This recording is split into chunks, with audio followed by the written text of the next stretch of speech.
Harry, how's confidence in the camp so far this week after a couple of wins back to back? Look, wins breeds confidence.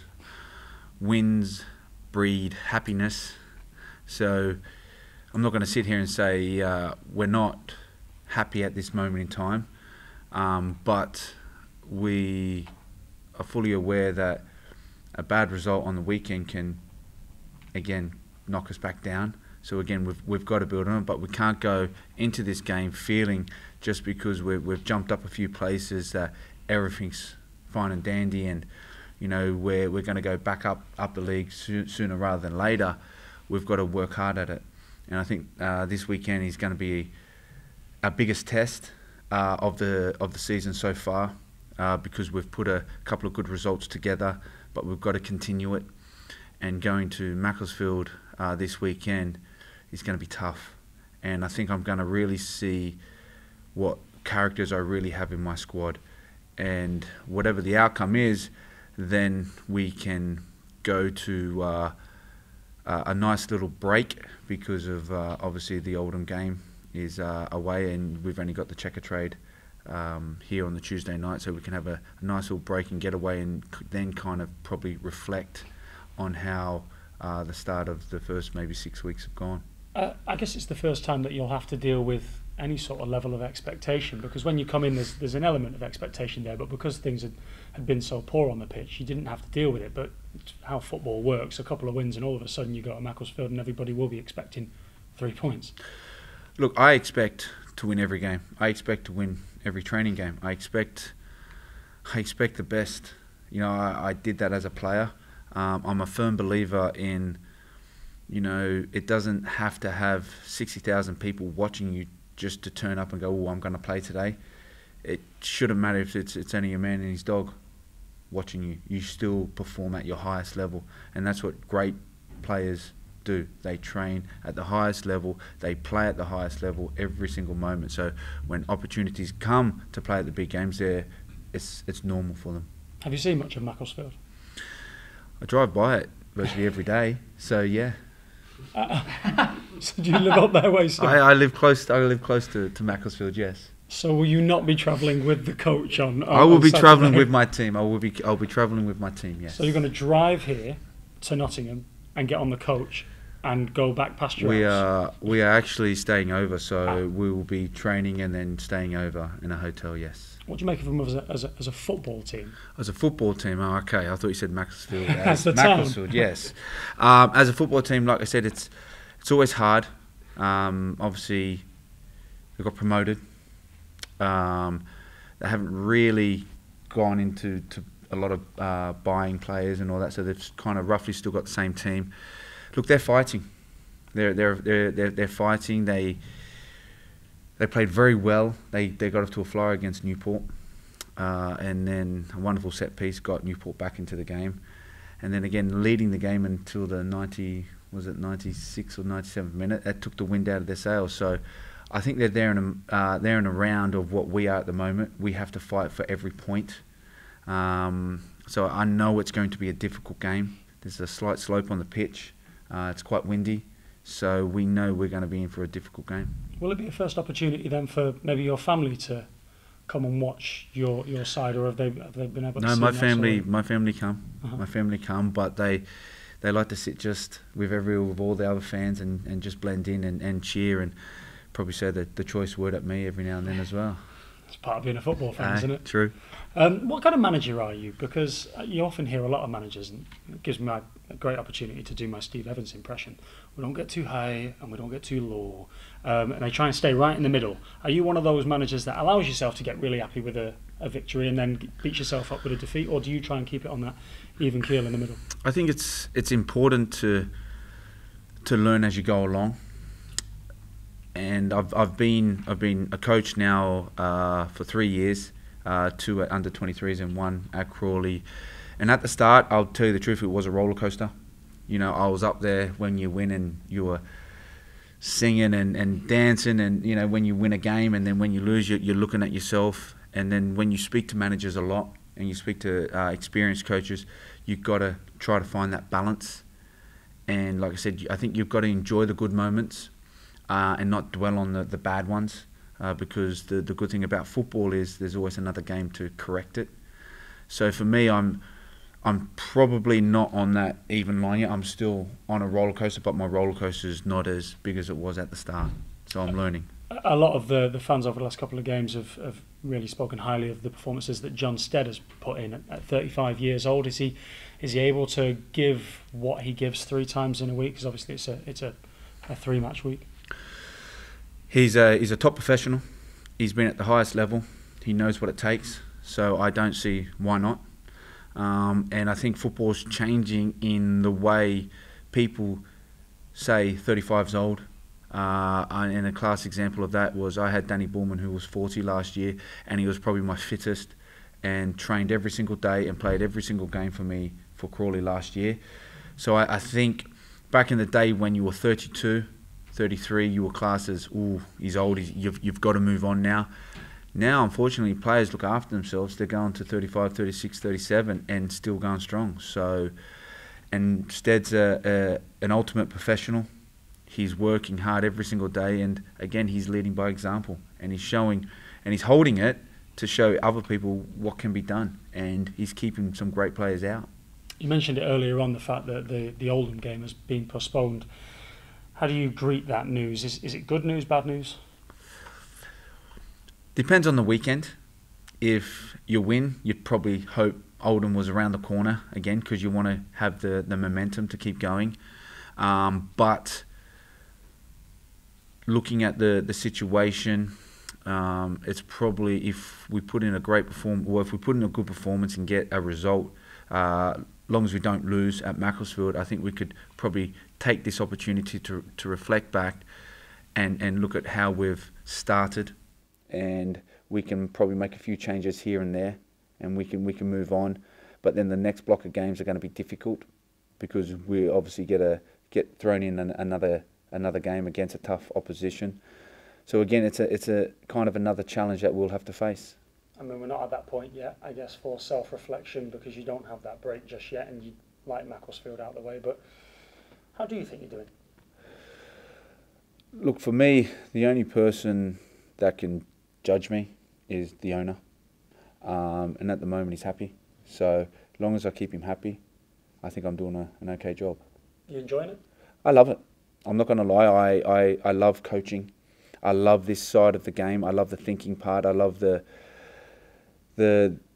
tactical side, trying to outwit your opponent, and to be able to have an idea and to be able to force it into a player's mind, and he can kind of fulfill that out on the weekend. It's enjoyable, because he's taking your ideas, believing in it, and fulfilling it. And that's what I find, what I love about this job. How much will you miss Rob Milson this weekend? And I wonder how much you've had a chance to have a look back at the challenge. You said you wanted to see it again after the game on Tuesday night. Yeah, I saw the challenge. It's a good old-fashioned challenge, I'm not going to lie. It's probably something that probably in about 15 years ago was allowed. It's a strong challenge. Of course, like I said, from the moment I met Rob and in Crawley, when I had him in a Crawley, fantastic, you know. And I like to have the balance as well, especially in my midfield. So he is going to be a huge player that we'll miss. But in saying that, we've got players now that are chomping at the bit to kind of throw themselves into that. And now they have an opportunity. They have an opportunity now to kind of grind out a performance to put doubt in my mind, to be able to say, well, you know what, this may change it. You must have stuck in a couple of challenges like that over the years. Who? You. Me. Did you ever watch me? A few times, yeah. No, I copped them, but I never dished them out. I wasn't one that I had. Used to know you're rolling football and you stick to it. But I had players that would fight. Look, I started my career at Leeds.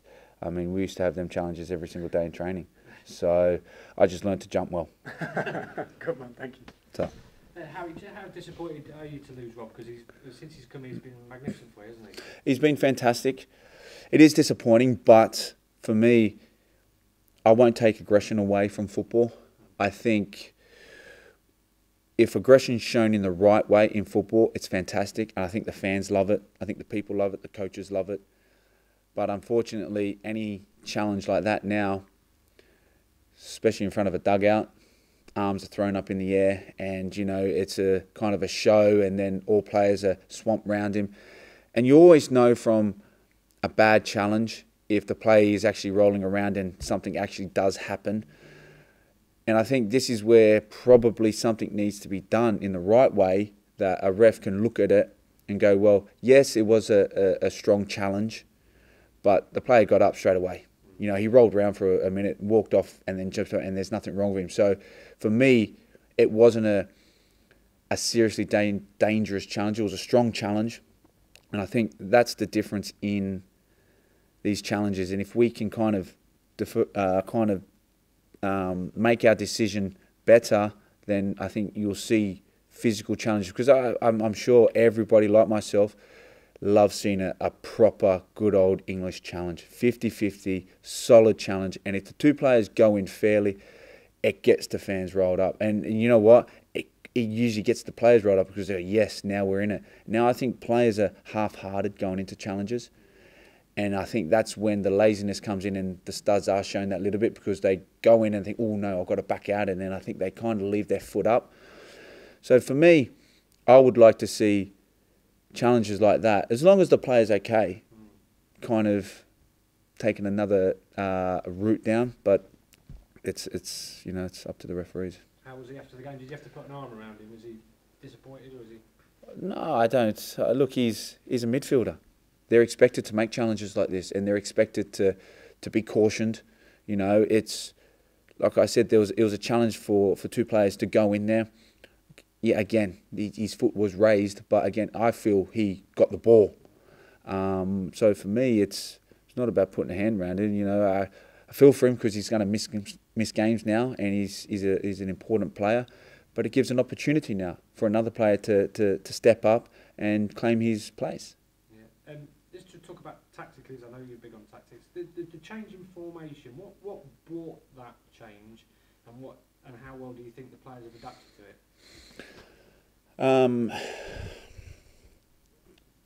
What is a formation, first and foremost? Everyone's talking about a 4-4-2, 3-5-2, 4-1-4-1, and they say 4-4-2 is the best formation in the world, but it can be outdone by a 3-4-3. At the end of the day, it's down to the individuals out there. It really doesn't matter what formation you play. It's about your work ethic, your attitude, and doing the ugly things in football. And if you can do the ugly things in football, and that may take half the game, it may take 60 minutes, it may take 70 minutes, it may take the whole game, and you'll get nothing out of it. It's about doing your job, concentrating on your job and doing it. And then when you do have moments where you can express yourself and you've earned the right to play, that's when you want that little bit of special magic dust to go and sprinkle on your team, and hopefully you get the goal. Lewis Alessandro played in that number 10 role on Tuesday night. Brilliant, wasn't he? He's been, for me, when I came in, I knew what a player he was, what he's capable of doing, and I've heard rumours of what he can do, and then he may drift away and do that. But for me, Louis working hard. Every single training session he's working hard, and I'm constantly on his back.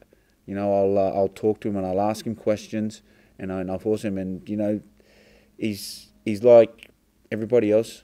He's not irreplaceable. He can be dropped at any moment. Any player can be dropped at any moment, because what I want to try and achieve at this club is players are fighting, ready to take their opponent's position, so then they can have it. Because you want to create competition, because footballers thrive on competition, good competition. You've got to have good competition. If you can have that, then that's only going to bring the best out of players.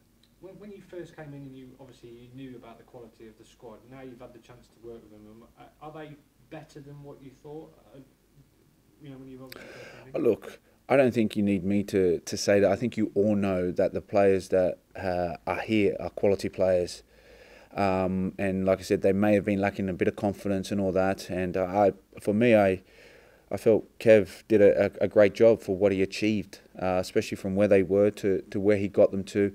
It just sometimes overlaps, and he just needs a bit of a change. So to come in here, have a look at them, and to see their attitude wanting to learn, because that's all I wanted to do as a player. Whatever manager I came across, just wanted to learn, to get better. And the players that I see here, they want to get better. And if you don't want to get better, then we'll find a solution for you and we'll move you on, and then we'll bring some other people in there. But at the moment, for me, all the players want to learn, and they want to go to that next level. And Kane Hemmings and John Stead have struck quite a good understanding of recently. Is that something that you'd agree with, and is that something that you've been working on in training? Again, I work with all my strikers, and Christian Dennis is there. Now, I was only speaking to Dennis Christian the other day, and he's frustrated, but he understands. But he's chomping at the bit. He's waiting for his opportunity, and I think Stead, Kane, and Enzio know that he's ready to pounce, and if he gets his chance, he'll take it. So I think that's probably why you're getting the best out of these, because they know that there's quality on the bench to be ready to come in. On Macclesfield, what do you know about them as a team, and what are they like tactically? Again, Macclesfield are in a position like us where they will play over the top, and they've got their runners. They like to play in the final third, try to create. They like their deep crosses coming into the box. So again, it's going to be a tough game. I don't think it's going to be a pretty game.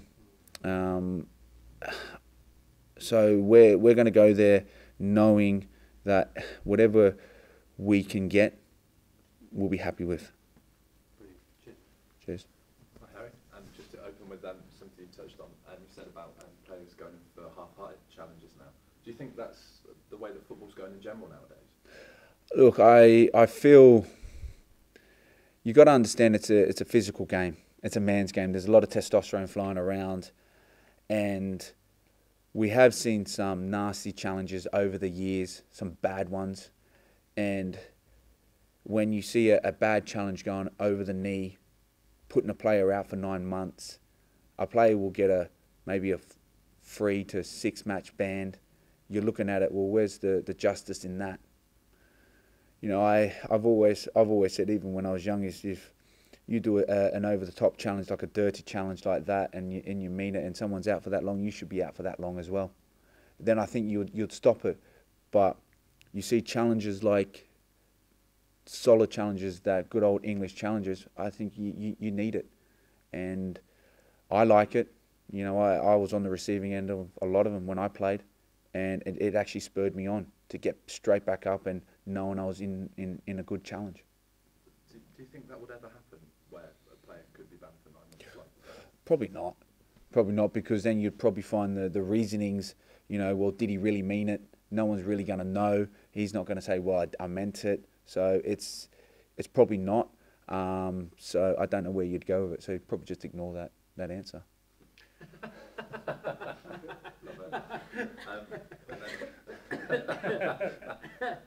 And looking back at Notts County, what's the mood been like on the back of 2 ends? It must be a bit more of a buzz around the place now. Look, I think everyone's happy, and that's not just the players, the staff, the owner. We're all in this together, you know, and even the fans. We're all here, and we all want to do well.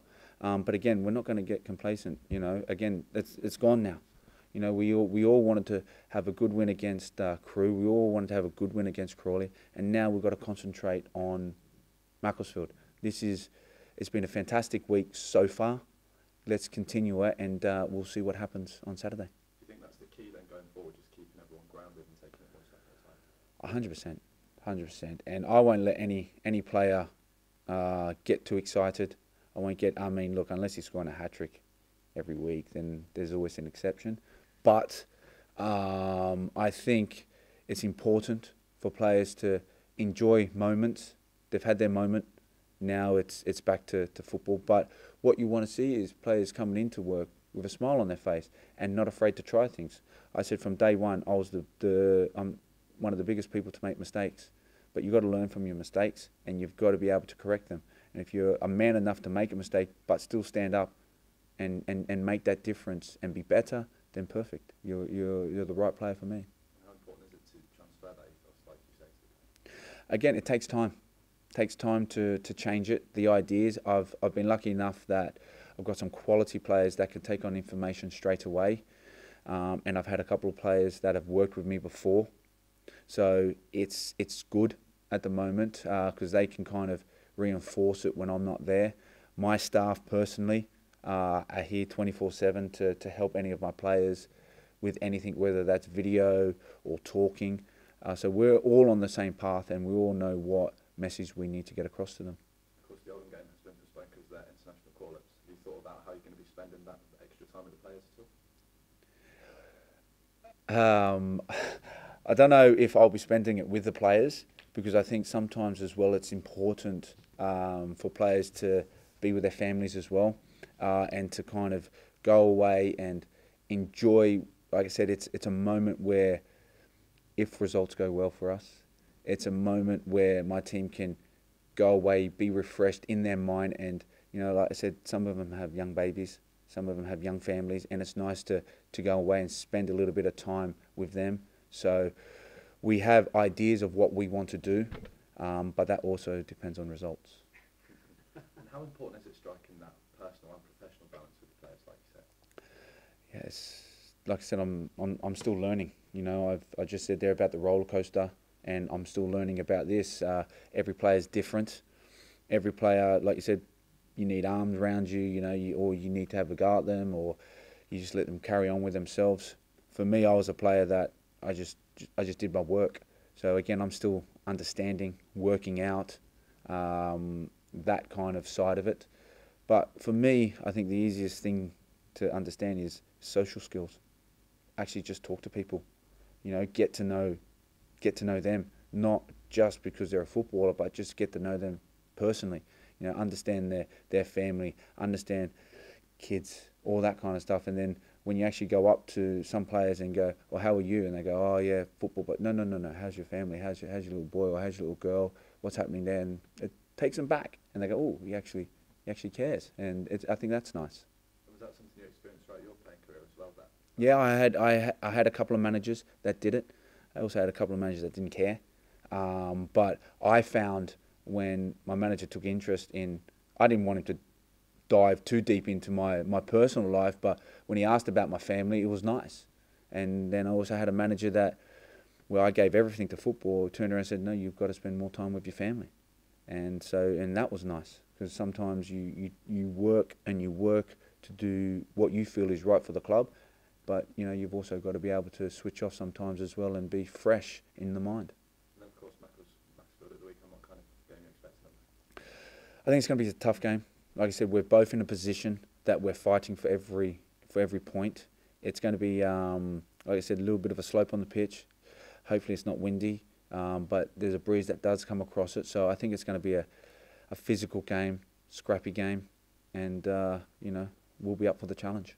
You said that they like to play over the top as well. Does that mean give you a bit of license to play football on the ground and really get out of it? Again, you've got to earn the right to play football.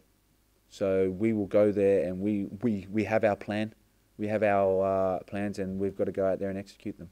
Do you feel as though Macclesfield have shown signs as the season's gone on that they are improving? Look, they've had, like I said, to go to Newport to score 3 goals and then to concede in the last minute, it takes your wind out. So that's no easy place to go. So again, I think they're heading in the right direction, but hopefully not this weekend. Of course, England and Brazil at Meadow Lane, international football at Notts County must be great for the club. That's fantastic. I mean, we watched Brazil train there earlier on, which was interesting. I went to go into my changing room. I didn't notice it because I was like, "Oh, it's changed here." See a big England badge on the floor, and I'm sure I'm from Australia. So that was confusing. And then I saw a big picture of the Lionesses, and I thought, yes, they are actually coming here. So it's we've been kicked out of our home, but I think it's for a fantastic cause, and you know, good luck to both teams really.